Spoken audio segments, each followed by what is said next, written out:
Hello, iHeart listener. We have a confession to make. Both iHeart and this commercial you're listening to right now would probably sound a heck of a lot better on the new Roku Pro Series TV. It's got side-firing speakers that fill your room with sound, Dolby Atmos audio that puts you right in the middle of the entertainment, and the ability to pair seamlessly with your home theater sound systems that already have surround sound and booming bass. If all that sounds too good to be true, it'll sound even better on the new Roku Pro Series. Your hearing isn't better, your TV is. I'm Molly Roberts. And I'm Drew Goins. Each Friday on Impromptu, we talk through the questions we can't stop thinking about. Do we need to rethink how much we drink? Why are companies really asking workers to come back to the office? Does boycotting a business actually work? Should we quit social media? We're here when the news gets personal and the headlines hit home. Join Molly and me every Friday on Impromptu from Washington Post Opinions. Find Impromptu wherever you get your podcasts. For some of us, personal finances aren't just personal. They include a lot more people than ourselves. Loved ones, neighbors, the communities we call home, and the causes we hold in our hearts. At Thrivent, we help plan your financial picture with the bigger picture in mind. Because even though our business is helping guide your finances, our ambition is to make it mean so much more. Thrivent, where money means more. Connect with us at Thrivent.com.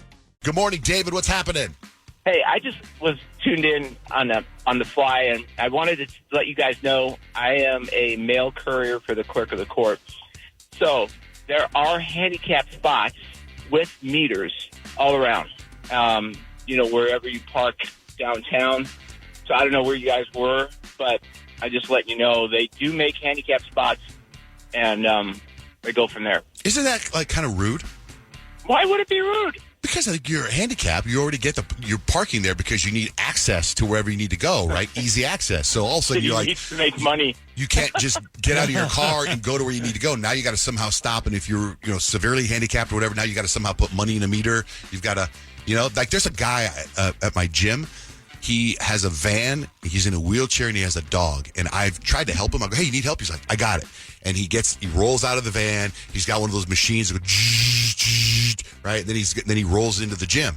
Like, the fact that he has to now roll around and go to a parking meter and put money in the meter seems like it seems like it's taking away what the handicap parking space is for, is to make it accessible and easy for the person. Make sense?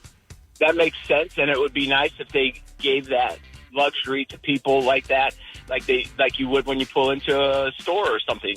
But there again, at least they're making a spot for somebody downtown, to be able to park somewhere close.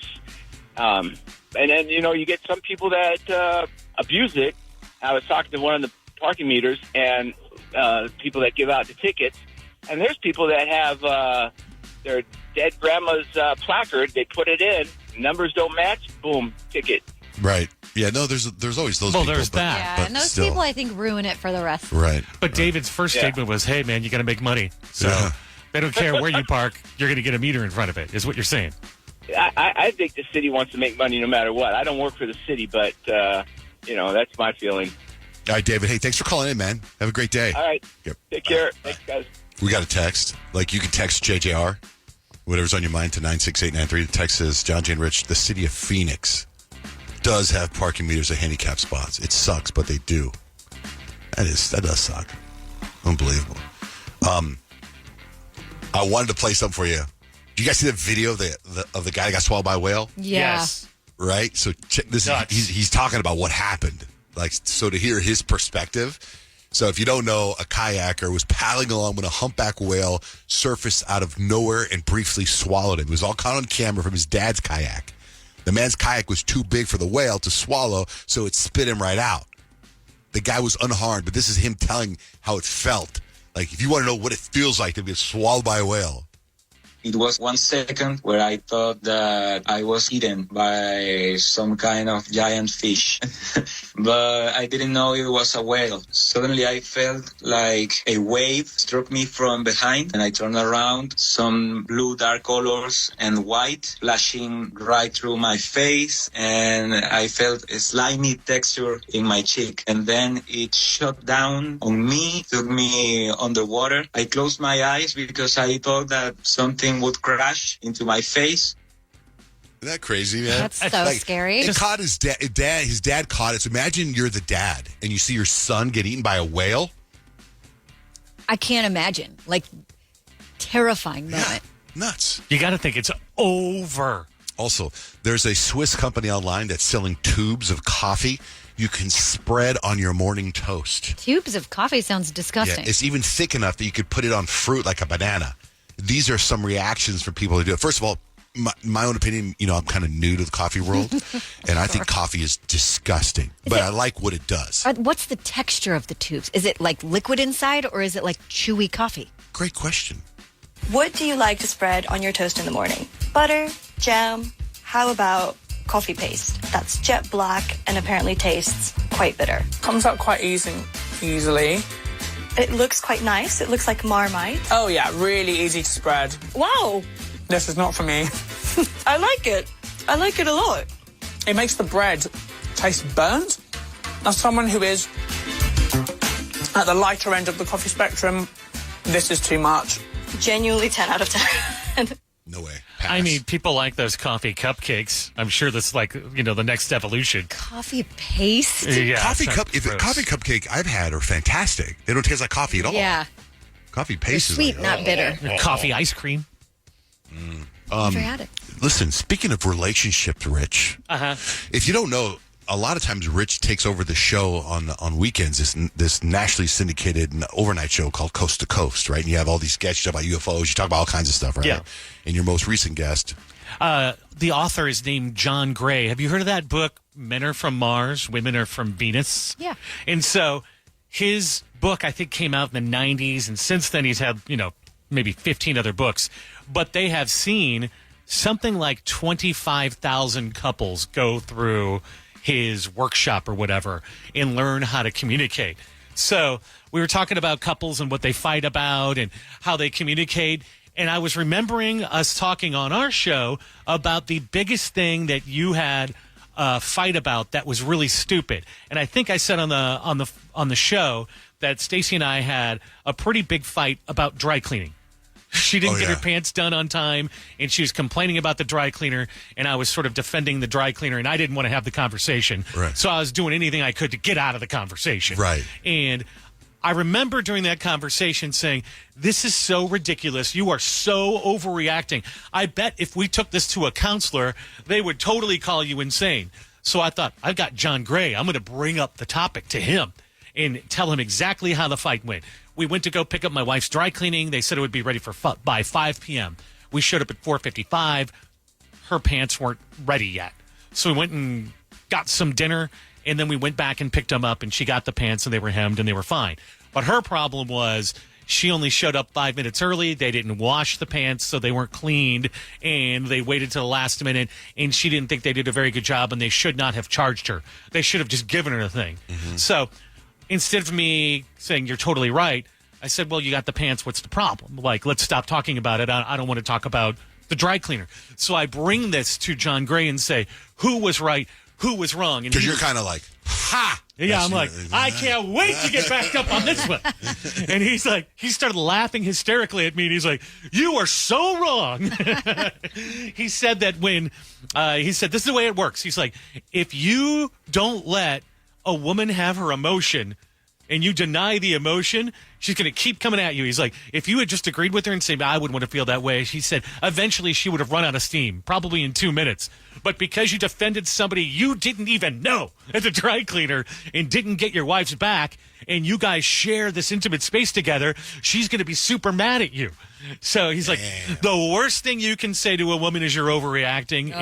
And the worst thing you can say to a guy, like if he's driving and he misses his exit, you say, you're doing it wrong. Whatever he's doing, don't tell a guy you're doing it wrong. Whatever he's trying to do, and whatever you do with a woman in a relationship, don't say, you're overreacting. It's not a big deal. No, okay. So in fact, what he's telling you is a different version of what I think I told you. My counselor said to me one time, my wife and I were in the marriage counselor, where whenever like I try to calm her down without saying calm down, now I say to her, how do you want me to react here? Do you want me to solve this for you, or do you just want to vent? Yeah. And then she's like, I just want to vent. That's probably good. Right? So that's like, you're like, do Do you want me to tell you that the dry cleaner's fine? Yeah. Or do you want me to you got your pants. Why are we even talking about so it? You're like, what he's saying is you have to honor her emotion. Got to honor the emotion. For me, it's women are so complicated. Why are What's great about it is you were going in thinking you were going to get the ha. Totally. Insert Stacy going, ha! But in reality, you did. But you were. So he's not saying you're wrong. No. He's saying Yeah, you gotta no, he let it- did. No, he he's literally saying- said that. He said I did everything wrong. Now, the He idea... didn't say you're doing everything wrong. He said you did everything right. Yeah. You did everything wrong. It's not about the problem. Right. It's how you handle her It's emotions. how he said it's all coming down to timing. Like later on, you could, maybe say, well, you do have the pants, but in the moment when things are hot, you got to go with the empathy, you got to go with the emotion. So in your head, you may be right going, hey, it's no big deal, but it is a big deal to her. So in other words, women are from Mars. No, men are from Mars. Men are from The Mars. women are from Venus. Anyway, it's a great book if you want to read it. I learned a lot on that conversation. I thought it was pretty cool. Wow, man. I remember that guy used to be on Oprah all the time. Yeah, he's pretty good. He comes in screaming. He has some very fiery opinions. What are you looking for in a new smart TV?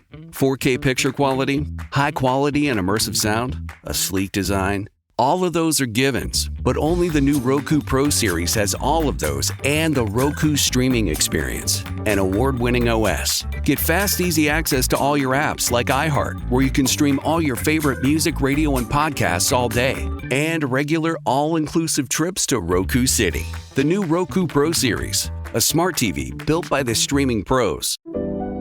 We've all done it. You see a headline but don't have time to read the whole story, or there's so much news you're not sure what is worth your time.